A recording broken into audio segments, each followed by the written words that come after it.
Wes, were you guys pissed before the game? Had all the talk about how Michigan was big and strong and physical, and people hadn't mentioned that about you?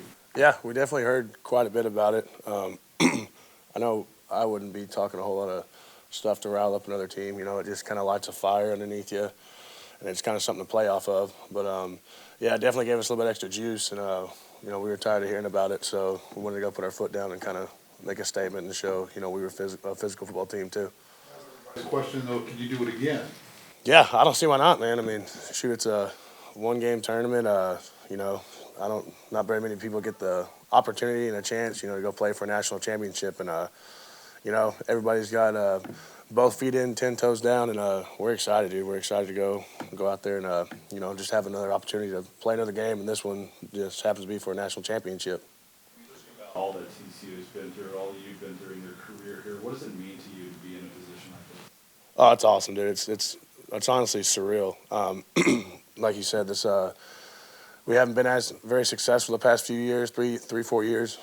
It's been rough around here. It's been tough, but you know, all the guys that stayed, some of the coaches that stayed, nobody's quit, nobody's given up on this program, and you know, it means a lot. We worked really hard for this, been through a lot of changes, and everybody bought into it. You know what I'm saying? Everybody who didn't want to be a part of it got out, and the guys that wanted to, you know, make a change and stay, they stayed, and it sure as heck paid off for us. Short yardage against Michigan. What were the lessons learned from maybe the Kansas State game and Big 12 championship? Change that a little bit.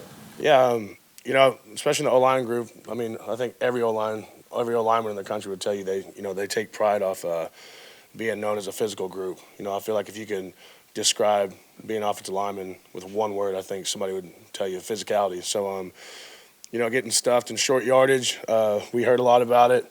We were upset with it. You know, our coach was upset with it, and we took it to heart, but we also took it off the chin, and we knew we had to fix it. So that was a big emphasis on us this week, and we heard all week. And they were really good up front, very talented, big, strong, physical guys. But you know, we wanted to go prove that we were too, so we went ahead and did that. You won a lot in high school, a lot, all the time. So now that you're back here winning again, does it feel like that, or are they just totally different experiences? Yeah, no, it's different. It's definitely different, man. I mean, I've never played. I know a lot of guys on the team haven't played in games, you know, with this high of at this high of a level. But it's exciting. It definitely feels good to get back on the winning train. I kind of got away from it for a little bit, and like you said, I've won quite a bit in high school, so I wasn't used to losing. And you know, that's why I came to TCU in the first place, man. I mean, they're always winning. You know, winning. Whether or not be Big 12 titles, they were always playing in big bowl games, you know, winning 10, 11, 12-plus games a year. And that's why I came here. You know, my freshman year, I think we ended up going 11-3, beating Stanford in the Alma Bowl, and then, you know, it just kind of started dropping after that. So it definitely feels good to, you know, get back on the right foot and start winning some more ball games. Obviously, you can talk about your experience here, but I mean, when you look at the bigger picture, I mean, the small school TCU, you know, before the Big 12 kind of jumped around different conferences, were you able to put in perspective the bigger picture of what all this means for the school? Oh, it's huge, man. You know, nobody gave us a shot at the beginning of the year. I don't think anybody thought we'd win with 5-6 games. And, you know, to be able to play for not only a national championship, you know, we got to play for a Big 12 championship. We just won the Fiesta Bowl, and now we get to go play for a national championship. It's huge for this school, for the whole Fort Worth community. You know, I think back of like the Rose Bowl in 2011, what it did for this place. And, you know, you fast forward 10, 12 years later, we're playing for a national championship. It's awesome. I feel like it's going to turn this place around. It's definitely going to catch the attention of, you know, recruits, you know, just in that, talking that kind of stuff for football-wise. But it's great, man, especially like we get back from the game, and there had been a couple thousand people here, you know, cheering us on. And I've never seen anything like that. And it was awesome, you know, to be a part of and, you know, to know that the community's behind us. And, shoot, I feel like a lot of the, you know, the country's behind us, you know. I feel like people are kind of getting used to seeing the same teams win and win and win, and you know, you throw us in there, nobody gives us a shot. Well, now we got a shot, so yeah, we're excited, and it's a good deal, man. Have you looked at Georgia at all yet, and what do you think of their front? Oh, they're legit, dude. They're really good. But I mean, heck, dude, who's not at this point? Like, you know what I'm saying? Like, everybody, you're gonna play at this point. Everybody's gonna be good. Everybody's gonna have NFL guys all across the board, and you know, it's a challenge for us, but why not? You know, to be the best, you got to beat the best. So bring it on, right? You battled injuries throughout your career. How much does it mean to you to make it through this season? Oh, dude, it means the world. We got a great strength staff, man. Coach Cos, the way that they help us, they work us out, stretch us, nutrition. Shoot, just like our sleep schedule, even it's night and day, and it's helped a ton. Yeah, we haven't had a whole lot of major injuries this year, and I got to tip the cap to them. They've kept us in shape. They've kept us healthy, and they know what they're doing, man. It's paying off, and I think it shows on the field too.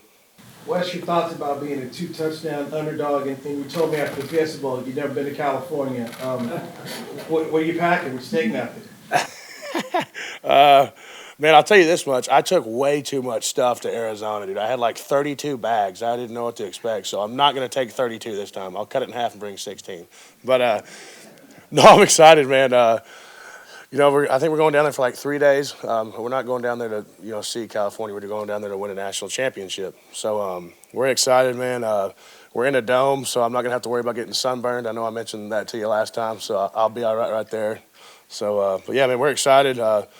I guess, I said I've never been to California. It's pretty cool if your first time to go is to play for a national championship. So we're excited. TCU won that Rose Bowl. That's in Pasadena, California. What do you think it would mean to have another great moment happen in California for TCU? Yeah. I feel like a large part of our student population and our fan base, is from California. Speaking of the Rose Bowl, there's that famous picture of like the flyover, and, it's looking down the stadium. Well, over half that stadium is purple, and we played Wisconsin, and everybody's talking about little old TCU. There are a bunch of fans there, a lot of purple. So we expect the same thing, man. We got a big population out there. I hear there's a lot of hypno-toads out there as well. So we're excited to get out there and see it. I know the fans, they're going to be behind us. They've been great all year. I mean, they were loud as could be at that last game. That last drive, they caused a fumble. The center to snap it back there. The quarterback wasn't ready for it. So we know they're going to be behind us and cheering loud. So we're excited. The underdog thing motivates you? Oh yeah, 100%, man.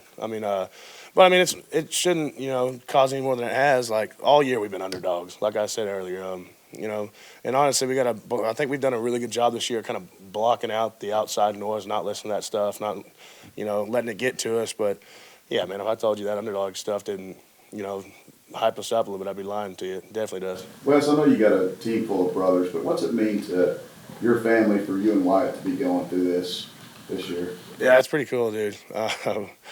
It's awesome, man. Hunter, our older brother Hunter, he was here for a year. I got to play with him for a little bit, so that was cool. And then Wyatt came here. I was like, dude, you're not going to SMU. You're coming here. So we got Wyatt on board here, and man, it means the world. That was actually the first dude I was looking for after the game. I hugged Coker, hugged the O-line guys, I hugged Max, and I was like, where is Wyatt at, dude? I went over there and tackled him, threw him down on the ground, kicked some confetti on him and whatnot.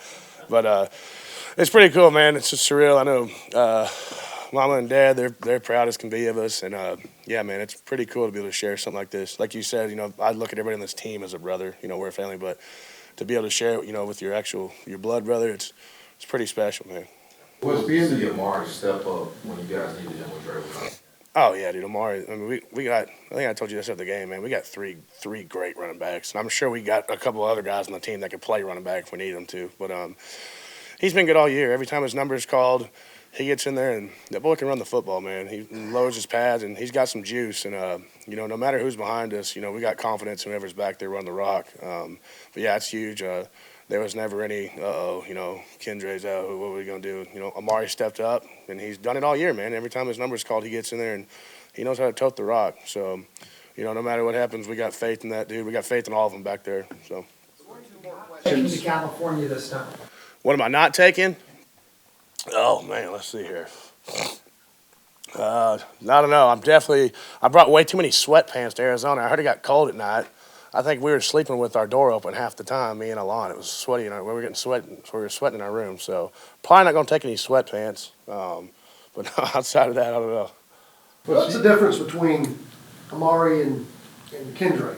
Among the offensive line, what do you see the difference being? Man, I don't know, man. They're both. I mean, they're different backs. Don't get me wrong, but dude, I feel like they got a lot of similarities too, dude. They're competitive as can be. They run the ball hard. They're not very often you see either of those guys get brought down, on first contact. And we take pride in that, man. You got backs I mean, heck, you got a quarterback like that too. We got people running the ball that, you know, they're fighting for yards. We take pride in that stuff, and it gets us fired up front, you know, to block for them. And, you know, sometimes knowing, you know, if we don't get to this backer, it's not the end of the world because we got two, you know, three all-world people back there running the rock behind you. It's a good feeling. They're both great running backs, and like I said, we got confidence in both of them. Thanks, Wes. Thank you all.